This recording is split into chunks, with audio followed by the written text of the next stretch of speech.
Hello everyone, welcome back to the accountancy subject. Today we are starting with a superb chapter called as Analysis of Financial Statement. Yes, we have this chapter in our 12th standard and this chapter is pretty important. As the name suggests, we have to analyze the financial statements. So let us understand what is this. क्या क्या करना है हमें इसमें, कैसे analysis करेंगे, that all we will understand. So we'll start with introduction and meaning. For what? Analysis of financial statement. So here we go. Let's understand what does it mean. That what is analysis of financial statement? Look at it. What is analysis? So we have this. It is the process of considering something critically. Considering something critically. Critically means carefully in order to understand it or explain it. Analysis का meaning क्या है? किसी को critically evaluate करो, ठीक है, in order to understand what it is giving you, what information we can derive from it, ठीक है. सो एनालिसिस किसका करना है? हमें फाइनेंशियल स्टेटमेंट का करना है. देखो, in other words it is to study और एग्जामिन समथिंग इन डिटेल. अभी डिटेल में क्या पढ़ना है? तो देखो, meaning of financial analysis of financial statement क्या है? एनालिसिस का मीनिंग आपने जान लिया कि समथिंग इन डिटेल पढ़ना है. क्या पढ़ना है? तो फाइनेंशियल स्टेटमेंट्स पढ़ना है. The process of critical evaluation, that is to check carefully of what? Of financial information contained in the financial statements. अभी फाइनेंशियल स्टेटमेंट मतलब क्या है हमें पता है. In simple words we call it as final accounts. बराबर. Financial statements मतलब final accounts को क्रिटिकली इवैल्यूएट करना है. क्यों? In order to understand and make decisions regarding the operations of business is called as financial statement analysis. Final accounts को critically evaluate करो ताकि हम decision making तक पहुंच पाए, कुछ decision ले पाए, ठीक है. Operations के बारे में हम decisions ले पाए या understand in better way कर पाए वो accounts, final accounts, उसको बोलते हैं financial statement analysis. Analysis of financial statement is basically a study of relationship among various financial facts and figures as given in a set of financial statement. हमें क्या करना है? तो फाइनेंशियल स्टेटमेंट में जितने भी फैक्ट्स एंड फिगर्स दिए हैं, there are different amounts we record there. बराबर. एसेट्स लिखते हैं, लायबिलिटीज लिखते हैं, direct expense, indirect expense, direct income, indirect income, बहुत कुछ लिखते हैं. तो वेरियस फैक्ट्स एंड फिगर्स का एनालिसिस करना है. क्यों करना है? जैसे हमने पहले बात किया, to understand a business in proper way and to make decisions of our business.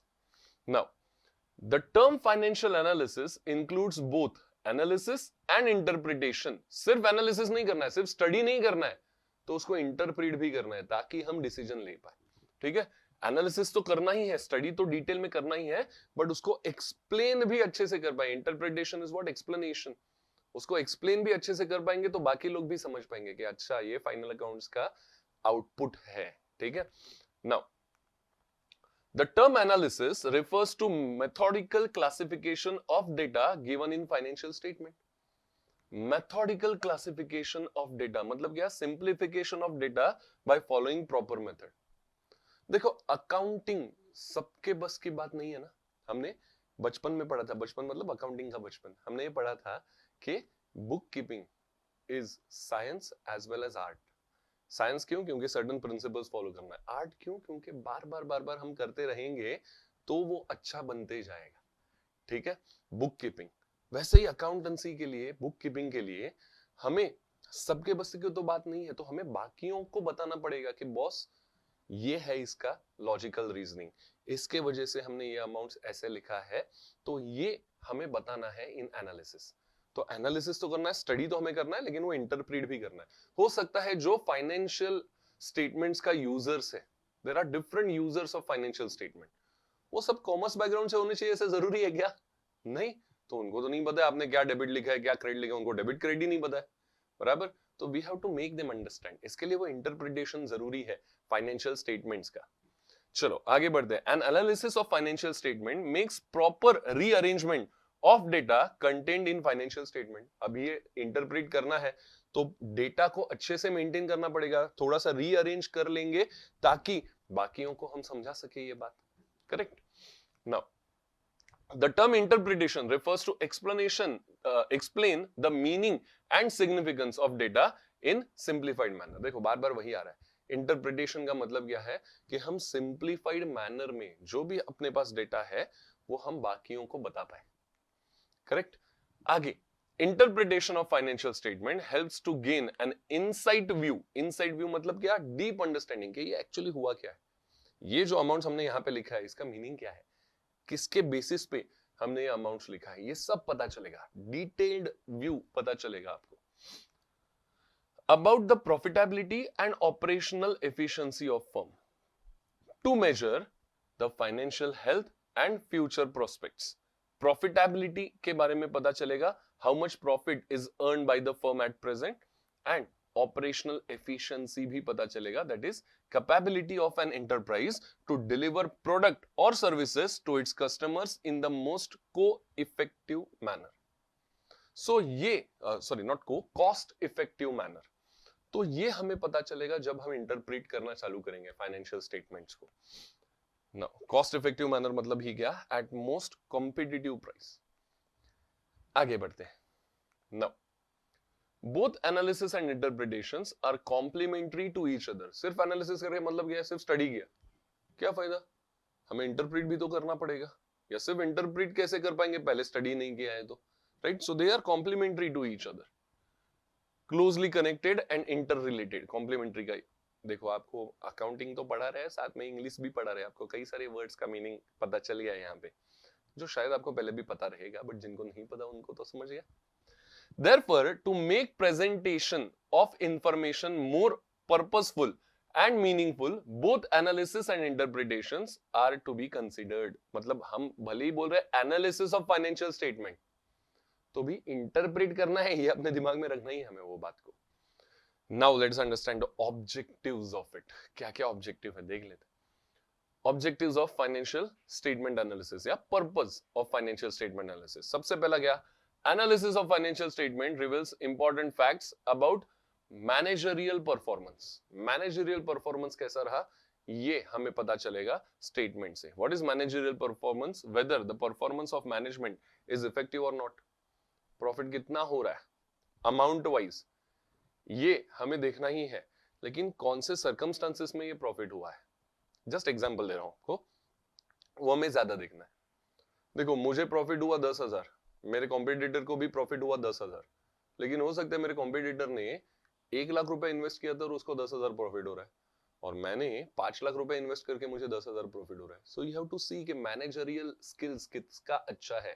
ठीक है, तो ये हमें इंटरप्रेट करना पड़ेगा कि बॉस सिर्फ प्रॉफिट मत देखो, वो तो आपको मिल जाएगा फाइनेंशियल स्टेटमेंट में, लेकिन उसका एनालिसिस करो कि 5 लाख पे 10,000 मतलब प्रॉफिटेबिलिटी क्या हो गया आपका, और 1 लाख पे 10,000, what is your profitability. That is what we have to understand. Just एक एग्जांपल दिया to make you understand. Managerial efficiency पता चलेगा उसमें, and the efficiency of the firm. Obviously efficiency of the firm भी पता चलेगा, जितना एफिशिएंट मैनेजर रहेगा उतना ज्यादा एफिशिएंसी फर्म का भी बढ़ जाएगा. How the firm is effective towards the production activity, ये भी पता चलेगा हमें. फिर कौन सा ऑब्जेक्टिव है, financial statements analysis is the process of identifying the financial strength and weaknesses of firm. Financial strength और वीकनेस हमें पता होनी चाहिए. अपने स्वॉट एनालिसिस करके आपने पढ़ा रहेगा, कौन से नहीं पढ़ा है तो ठीक है, पढ़ा है तो भी ठीक है. So whether the firm earns good amount of profit और नॉट, ये हमें पता चलेगा by properly establishing relationships between the various items of balance sheet. अरे बॉस, मेरा करंट एसेट्स कितना है टोटल एसेट्स के ऊपर, ये मुझे ध्यान देना पड़ेगा. मेरा फिक्स्ड एसेट्स कितना है, करंट एसेट कितना है, ये पता करना पड़ेगा. क्यों करना है, कैसे करना है वो बाद में, लेकिन ये सब पता करना पड़ेगा. मेरा करंट एसेट और करंट लायबिलिटीज का प्रोपोर्शन कितना है, ये मुझे लगेगा. ठीक है, मेरा लॉन्ग टर्म लायबिलिटी कितना है, मेरा शॉर्ट टर्म लायबिलिटीज कितना है, ये प्रोपोर्शन हमें लगेगा. ये कंपैरिजन हमें करना पड़ेगा जस्ट टू अंडरस्टैंड कि मेरा बैलेंस शीट कैसे है, कैसा पोजीशन दिखा रहा है, ये समझने के लिए. नाउ ये देखो, बैलेंस शीट तो करना ही है, साथ में प्रॉफिट लॉस भी करना है. देखो, different aspects, various items, we have to establish a relationship between amongst them. Balance sheet में भी और प्रॉफिट लॉस अकाउंट में भी हमें ये करना पड़ेगा. ग्रॉस प्रॉफिट, मेरे सेल्स का कितना परसेंट है, ये मुझे पता होना चाहिए. Net profit is how much percent of my sales, मेरा टोटल एक्सपेंडिचर है, ऑपरेशनल एक्सपेंडिचर उसमें से कितना परसेंट है, नॉन ऑपरेटिंग कितना परसेंट है, ये सब मुझे पता होना चाहिए, तो ही मैं जान पाऊंगा अच्छे से कि मेरा बिजनेस परफॉर्म कैसे कर रहा है। I am giving you just a few insights, हमें बहुत कुछ करना है एनालिसिस में। चलो आगे बढ़ते हैं। To be more specific, the analysis is undertaken to serve the following objectives. क्या क्या ऑब्जेक्टिव देखो, to measure profitability. An analysis of financial statement helps to access, that is measure profitability, the current profitability and operational efficiency of the entire firm. Analysis करने से क्या होगा, मैं operational efficiency जान पाऊंगा कि अच्छा चल रहा है कि नहीं बिजनेस। इसके बाद along with its different departments, अलग अलग डिपार्टमेंट के साथ ये हम मेजर कर पाएंगे। To measure overall financial strength, financial performance मतलब प्रॉफिट या loss, but it depends on different aspects.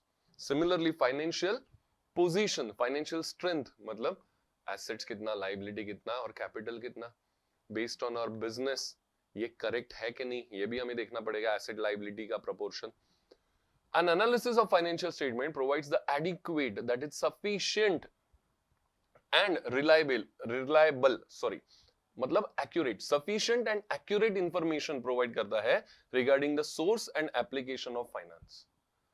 मैंने कहां से फाइनेंस जनरेट किया है, मेरा सोर्स क्या है वो फाइनेंस जनरेट करने का, और वो फाइनेंस जनरेट करने के बाद मैं उसको कहां अप्लाई कर रहा हूं, ये हमें देखना पड़ेगा। That is what analysis we have to go for. Okay, सिर्फ मैंने फाइनेंशियल स्टेटमेंट्स बना लिया, बहुत अच्छी बात है यार, 11th स्टैंडर्ड में भी बनाया, 12th स्टैंडर्ड में भी बनाया, क्या अलग किया आपने, समझा, आपको बैलेंस शीट टैली हो गया, हाँ नहीं, ये तो आप एज अ स्टूडेंट अजम्पशन करोगे, बैलेंस शीट टैली हो गया मेरा काम खत्म। प्रैक्टिकल लाइफ का आप हमेशा एग्जांपल लिया करो कि बैलेंस शीट बनाने का पर्पस क्या है, ये टैली क्यों करना है मुझे, ठीक है, डेबिट क्रेडिट, मैं जो प्रॉफिट लॉस या ट्रेडिंग अकाउंट में टोटल लेता हूं वो सब क्या है, क्यों करना है, ये सब मुझे डिटेल में क्यों दिखाना है। Why book keeping is systematic study of transaction, ये सब हमें बाद में इंफॉर्मेशन को ट्रांसलेट करना है, ठीक है, इंफॉर्मेशन को हमें कन्वे करना है, ठीक है, that is why we are doing all this. Now moving further, देखो source and application, from where the firm will bring the money and where it is utilized. Now next is it also provides information about financial performance, जैसे मैंने बोला financial positioning मतलब asset liability और capital कैसा है, financial performance talks about profit or loss, ठीक है, result that reflects the firm proper returns on investment or assets etc, and the financial soundness, that is availability of funds। sound financial position कब होगा business का, जब funds available रहेंगे, जब हमने जो भी फाइनेंसेस ले रहेंगे उस पे हम रिटर्न्स करेक्टली दे रहे हैं, तो हमें ये समझेगा। Now moving forward, so we can say it helps to जज the financial health, it helps to जज द फाइनेंशियल हेल्थ और स्ट्रेंथ ऑफ द फर्म। क्या करता है, जज करने में हेल्प करता है, क्या जज करना है, financial health and its strength, अभी फाइनेंशियली हम स्ट्रांग है कि नहीं है, वीक है तो क्यों है, ये सब हमें पता चलेगा। Now, moving further, to know the efficiency of management, ये तो बात हमने ऑलरेडी कर दिया है, अगर मेरा बिजनेस अच्छे पोजीशन पे है तो obviously it is because of managerial efficiency, और अगर बिजनेस बुरे पोजीशन में है तो भी it is because of managerial unefficiency, है ना, क्रेडिट आपको लेना है तो फिर बैकलैश आएगा तो वो भी आपको सहना पड़ेगा। It is very essential that every organization should know the operational efficiency of its management, whether the management work or their performance are effective or not। Management अगर अच्छे से काम कर रहा है, परफॉर्मेंस उनका इफेक्टिव है, तो मेरा फाइनेंशियल साउंडनेस बहुत अच्छा रहेगा, कंपनी का, मेरा इन द सेंस कंपनी का, so that we can check। Financial statement analysis provides sufficient information regarding the results of business operations of over a period of time। बहुत सारा इंफॉर्मेशन अपने पास generate होता है over a period of time.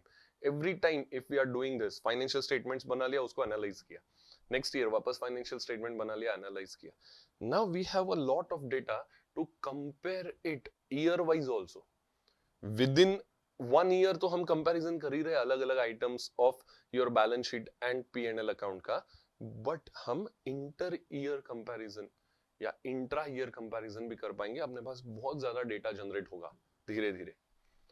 Now change in profitability और financial position, ये भी हम analysis of financial statement से देख पाएंगे। कैसे? Analysis of such statement helps to identify the reasons for change in profitability और financial position of business। क्यों हुआ ये assets अचानक से बढ़ा, अचानक से कम हुआ, इतना ज्यादा depreciation लगा, profitability पे affect क्यों हुआ, मेरा operational expenses कुछ बढ़ गया क्या, non operating income कम हो गया क्या, whatever different words we have। तो वो हर एक word का कुछ बेस है, कुछ मीनिंग है, वो कैसे जनरेट होता है ये operational incomes, non operational incomes, operational expense, non operational expense, ये सब हमें देखना पड़ेगा। ठीक है, अभी आप बोलोगे सर डायरेक्ट इनडायरेक्ट के बाहर ही नहीं हम आ रहे थे एक्सपेंस इनकम में, आपने ऑपरेशनल नॉन ऑपरेशनल कहां से ले लिया? I let you know, don't worry. ठीक है, ये सब हमें देखना पड़ेगा। चेंज इन प्रॉफिटेबिलिटी देखो, 2009 का प्रॉफिटेबिलिटी और 2010 का profitability, if you can see net profit यहाँ पे 15,000 था, यहाँ पे 13,700 है, सो डिफरेंस इज ऑफ 1300। 9 का कंपैरिजन में 10 का डिफरेंस 1300 का है, और there is a change in profit, और क्या हो रहा है, प्रॉफिट कम हो रहा है उल्टा। तो ये तो हमें देखना पड़ेगा भाई, लास्ट ईयर ज्यादा प्रॉफिट था, ये साल और ज्यादा होना चाहिए था, कम कैसे हो गया? That is what we can achieve from analysis. Here the profit gets reduced in a current year compared to previous year. To identify the perfect reason about the change in profitability, there is need of proper analysis of financial statement. Boss ऐसा क्या हो गया, ये साल के profit कम हो गया, बढ़ना चाहिए था, वो तो नहीं, उल्टा कम हो गया। So that is where analysis helps us. Now ability to repay. Financial statement analysis also judge the ability of the firm to repay its debts. Repayment of liability हो पाएगा कि नहीं करेक्टली, और जब तक ये लाइबिलिटी रीपे हो रहा है तब तक रिटर्न्स जो उनको देने हैं वो जाएंगे कि नहीं करेक्टली। ठीक है, एंड असेसिंग मतलब टू जज the short term as well as long term liquidity position of business. ये हम देख पाएंगे एनालिसिस करने के बाद कि लिक्विडिटी कैसा है, शॉर्ट टर्म का विद इन अ ईयर का कुछ लिक्विडिटी मेरा अफेक्ट तो नहीं हुआ है, या लॉन्ग टर्म का लिक्विडिटी भी कैसा है, can we repay our loans or finances in a very adequate manner, ये सब हम देख पाएंगे। अभी आप बोल रहे हो सर देख पाएंगे कब देख पाएंगे? वही तो चैप्टर में पढ़ना है, पहले बेस तो समझ लो कि ये क्यों करना है, फिर कैसे करना है उस पे जाएंगे। हाँ, please understand why it is to be done, then we'll understand how it is to be done. Availability of funds to pay debts, ये है कि नहीं अपने पास, ये समझेगा। तो अभी तक हमने एडवांटेजेस देखा, अभी लिमिटेशंस देखेंगे एनालिसिस का। क्या है limitation? There are certain limitations as well.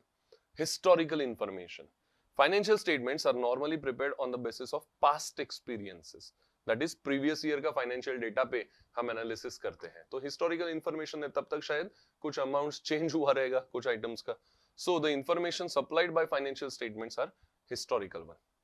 Therefore, they do not communicate much about the profitability, solvency, that is firm's capability to meet its long-term financial commitments, stability, and obviously the liquidity, etc. Liquidity मतलब क्या? I hope you know, to pay short-term debts.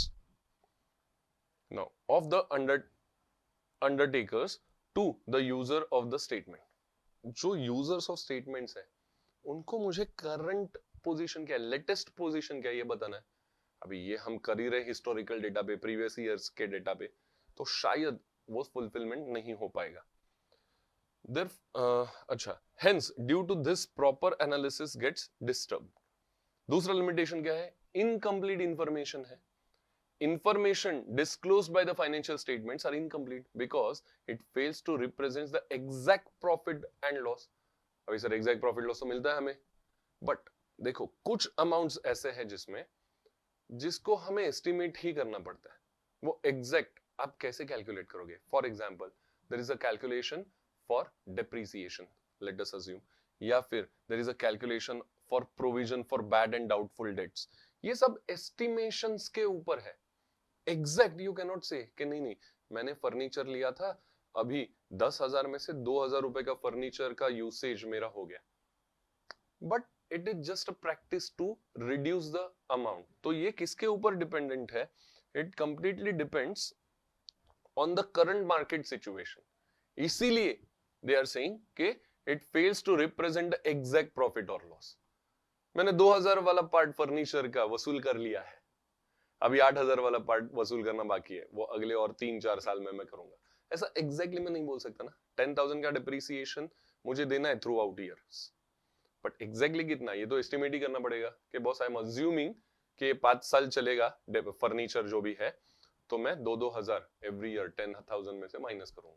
This just mere assumption, that is that we are saying कि representation of exact profit loss नहीं होता. Provision for that bad debts 5% ही क्यों रखना है, 2% ही क्यों रखना है? Based on previous experiences, historical data से हम ये एस्टिमेशंस करते हैं.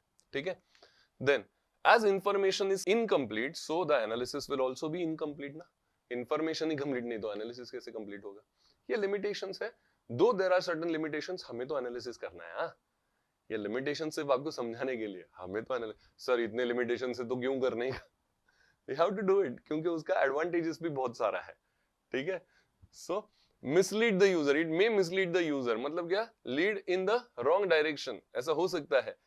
If preparation of financial statement is wrong, the information obtained from such statement will also be wrong. It results in wrong analysis of financial statement and it may mislead the user. Mislead होगा मतलब क्या?